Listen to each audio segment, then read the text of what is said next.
Go ahead and call this meeting to order. School board work session for January 21st. So, Ms. Goodell, would you call the roll? Yes, Mr. Anderson? Here. Ms. Dimick? Here. Ms. Downs? Here. Ms. Litton? Here. Mr. Reitinger? Here. Ms. Russell? And Mr. Webb, who's not here. Okay, thank you. Okay, thanks very much. Will you join me in the Pledge of Allegiance, please?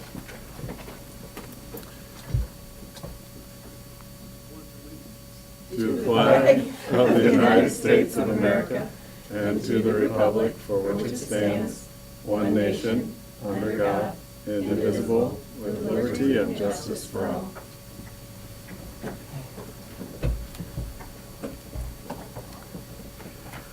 All right, I would seek a motion related to the agenda.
That out sooner rather than later. So tonight, what you have before you is a revised and proposed summer day camp fees. I'm sorry, not JTP, but summer day camp fees for 2020. Ms. Michael, if you have any other further context for the agenda item, that would be great.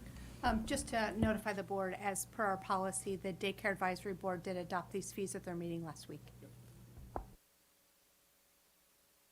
So we seek approval of the fees as presented. Any comments or questions from the board on this one? Ms. Downs? I don't know, I didn't see it unless I missed it, but, and I noticed there's some wording at the bottom about indicating there's an increase in costs. I didn't see is it significant? No, the overall increase in these fees is 2%. Daycare is fully self-supporting, so they charge their fees in order to recover their costs. So just as wages have increased, they asked to increase their fees slightly. Any other questions or comments on this one? If not, before we actually take a vote on this, I did have a question that I would like to raise for folks to think about and then ask Ms. Minson about is this sort of a topic of these summer day camp fees and this kind of fee, is this something that we as a board need to formally approve, or is this something that we have the option of delegating the ability to deal with? So. That's a very good question. Current school board policy 5.36 does say that the advisory board will establish user fees subject to school board review and revision. So at this point under the policies, yes, the board does need to approve it, but if and when this policy is brought before the board, if that's something that you would want to change, there's no reason that I know of, and no reason under the law that the school board has to approve these fees. Okay, so I don't know if this is a topic we need to discuss right now, but it is a topic that the next time, as you say, that policy comes forward, I think we need to be prepared for a conversation about. What level do we want to do approval on? I don't know if others have a viewpoint on that. On all fees?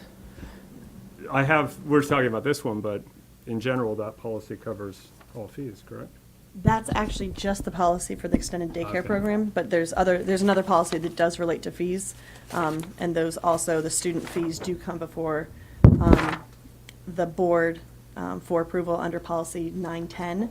And there's also a regulation that corresponds with that. But currently, board policy for both extended daycare and for student fees and charges both come before the board for board approval. Okay. Looking for additional questions and not seeing any at the moment, so we can table the conversation about the future later, and I will ask for a motion on, related to these particular fees presented tonight. I move that the school board approve the FY20 summer day camp fees as proposed. Thank you, Ms. Litton. Is there a second? Second.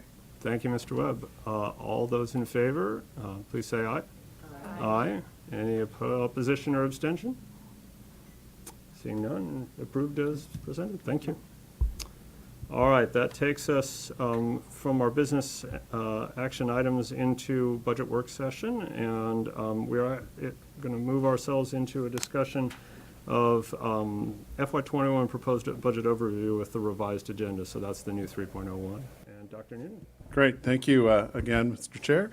Let me just begin with just sort of a big picture, a big idea of.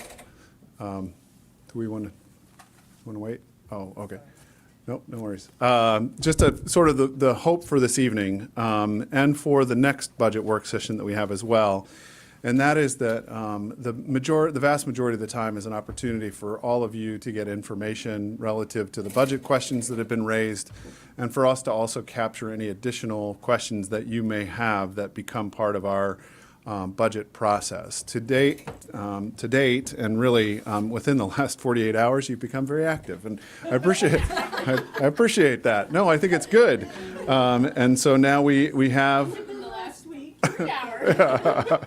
And I think it's good to ask questions, and I hope that you'll continue to ask those questions. And just from an ordering perspective and for capturing the essence of what you're asking, I just want to say up front, there may be some questions that you raise that I might ask you questions about just to make sure that I get it right. So don't feel like I'm pushing back on your question if I ask some questions back, or if I ask you what is the purpose of that question, just so that I can get to the root of it and we can answer in a way that's meaningful. But right now we have roughly 15 questions in the queue. Last year we ended the budget season with roughly 30 questions. So not that that's any high watermark or anything. We, again, just want to make sure that we get the questions that you have answered.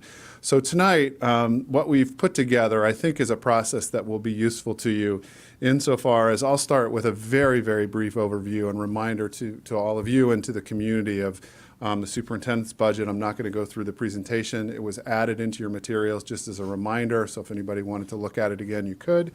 Then what I'm going to ask Ms. Michael to do is then go through the monthly budget report. And that monthly budget report has some additional information this month that will be helpful and informative, I think, to certainly the first budget question that's been raised about how do we capture salary lapse and the like, but also will be informative, I think, throughout the conversation this evening. Then what we'll do is we'll go through all of the questions that we do have responses to. And my hope is that as we answer those, if you have further questions or need some clarification, you certainly can ask those. Or if it makes sense and you just understand it, that's perfectly perfect too. And we want to make sure that that process works for you. Then what I'd like to do is share some of the budget outreach dates that we have developed. Then we'll talk a little bit about next steps. We'll talk about budget partners with the City Council, and then you all will get into your conversation about board liaison assignments. So with that sort of as a context, I hope that works for you. If not, we certainly can modify it for next time if you see that there's a different way that you'd like for us to work through these. So let me start with 3.01, which is now the new proposed budget overview. And the only thing I will say about the budget overview is there is a document in your budget book that we have discovered there was a slight typo in. You might have seen it, but we've corrected that. But it was IBMYP was unfortunately IBMPY. But anyway, this is the one-page document that we are sharing broadly with the community. So I've had a couple of opportunities to meet with, for example, the SAOs today, and I shared with the SAOs this one-page document. I met with the foundation last week, and I gave the foundation this one-page document. And in here, all it does is sort of talks about how we're meeting the city's guidance, the city council's guidance, how our additional funds from the state will allow us to develop our goals, our primary goals, and it talks about human capital, meeting the needs of our staff, and thinking about those three big guiding principles of IB for all, caring community and culture, and closing gaps.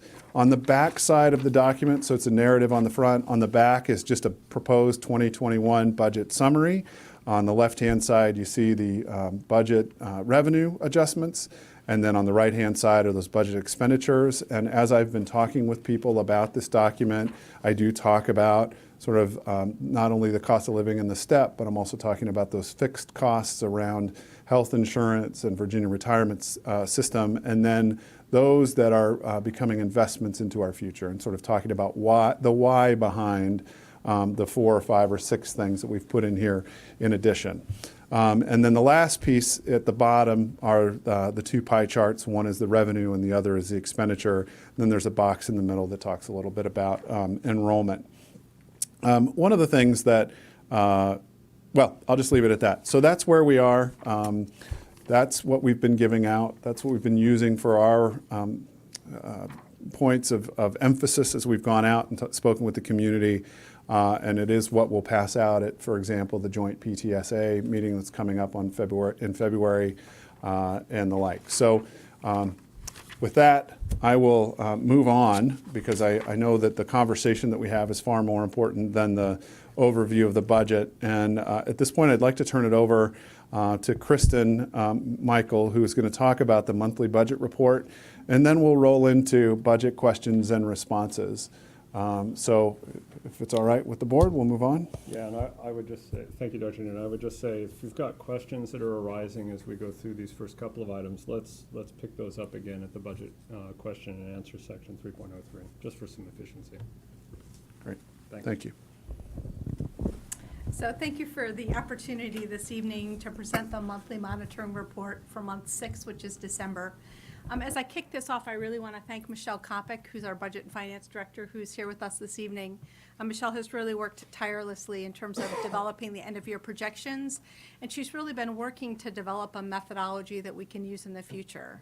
Right, one of the things that I hope you see as a theme throughout all of the work that we're doing is we're really trying to improve our processes. We're trying to use the tools that we have and always get better, with that goal, again, of continuous improvement. So one of the things you'll see tonight in this monthly budget report, right, is the format is similar to what we've had in the past, but we've also included that year-end projection. And in addition to including the year-end projection for this year as a point of reference, we also put the year-end, how we ended fiscal years 19, 18, and 17. So in this document, we'll go through the projections for our current fiscal year, FY20, but we also have that reference point to help us as we work through. So I'm going to start, and I'll walk through the document and tell people what page we're on as we go through. So on page 1 is a summary chart that looks at all of our revenue and expenditures by major category through December 31st. So just to orient people to this chart, what you'll see is at the top in the far left column, it says R for revenue and E for expenditures. Then you'll see the major categories. So you'll see the major categories of revenue and then expenditures. The first column is a revised budget for this fiscal year. The second column are the actuals that we've received, and that's through December 31st. So the actual revenue that we've collected and the actual expenditures that we've expended.